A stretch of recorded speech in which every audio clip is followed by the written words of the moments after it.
One of my experiences when we go to the dentist, they have music piped in, and it's the music is kind of I don't know what you call, like maybe soft rock or something, and it's most of the old songs that I listened to in my teens and early 20s, and I'm in the chair and they're doing whatever they're doing, and my mind goes to all these memories and places and things that went on to each song, to each one that comes up.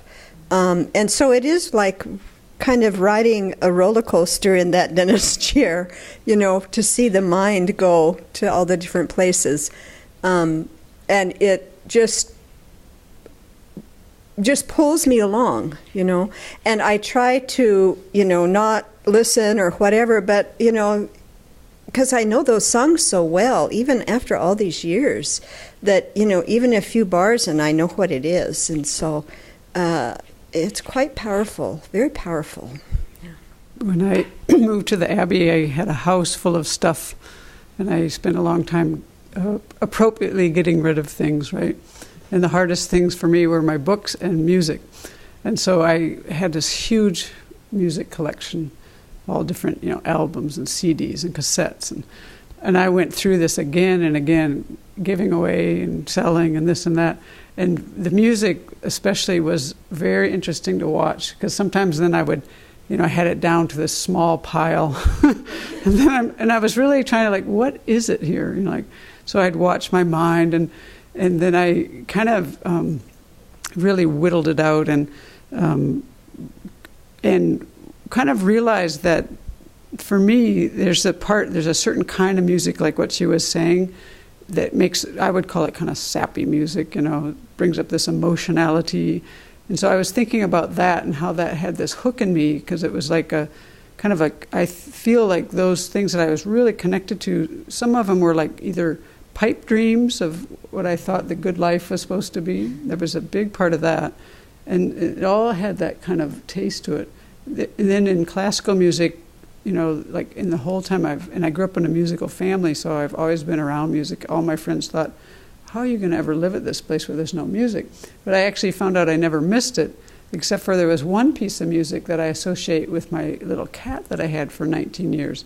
And that one I'll miss once in a while. And for me, it's so clear to me that's just this connection between me and another being. But what I think about all of that is that there's some sense of it makes you feel alive in a certain way. Like, that kind of music is this certain kind of draw, and then like the marching band, if you've ever been around sports, has this other draw, and then the military music has this other draw. And then this morning I was sharing how I was looking at this metaphor that we have in the Dharma about going to an island and all the jewels being there and leaving the island without taking the jewels. And the metaphor is that the jewels are what? What are those jewels? And so I was thinking about that this morning in my meditation, and the first thing that came up was that, would you say that was Ray Charles? I feel good, that song, And, is that what you think the great things are in life, this buzzy feeling? I think we have some kind of addiction. Our idea of happiness, I think, has to do with, and I think music ties into this, with this certain kind of like revved up adrenaline buzz. And I don't think, what's wonderful about practicing the Dharma is to realize that those jewels are actually not that, and then to see in your practice what they are. And so I think that's why it's great not to listen to music, because it just impedes your ability to meditate, and all these tunes are just very distracting, so I don't miss it. I think what comes to mind with this topic today is because music was my whole focus when I was younger, and I trained in it quite heavily for a number of years. It was my total refuge. That was where I went for happiness and inspiration, and it had just huge meaning, and I thought it was a very authentic way of expressing oneself, because I had this, and I still have, not for Dharma words, but I have a great distrust for words.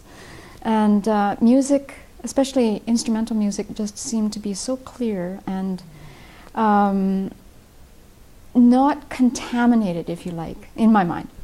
But it was very interesting once I started hearing Dharma teachings from Venerable Children. Actually, it was actually very early on.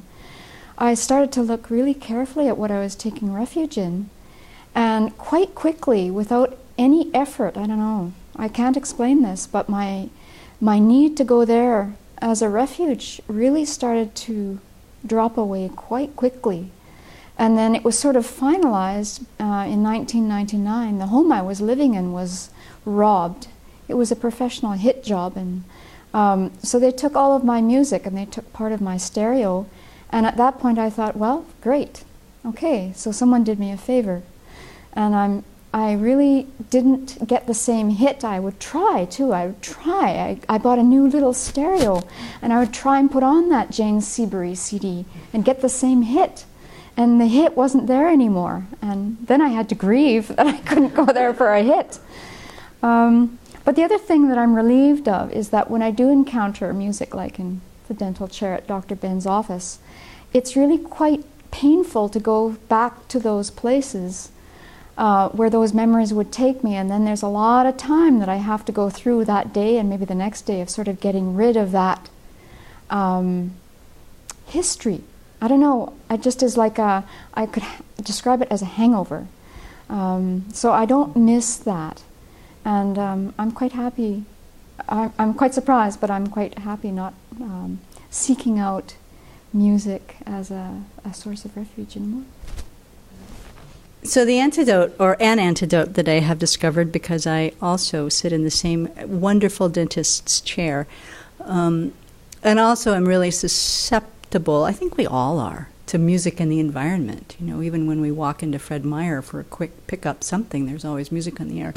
And, you know, I have a lifelong tendency to go right into it.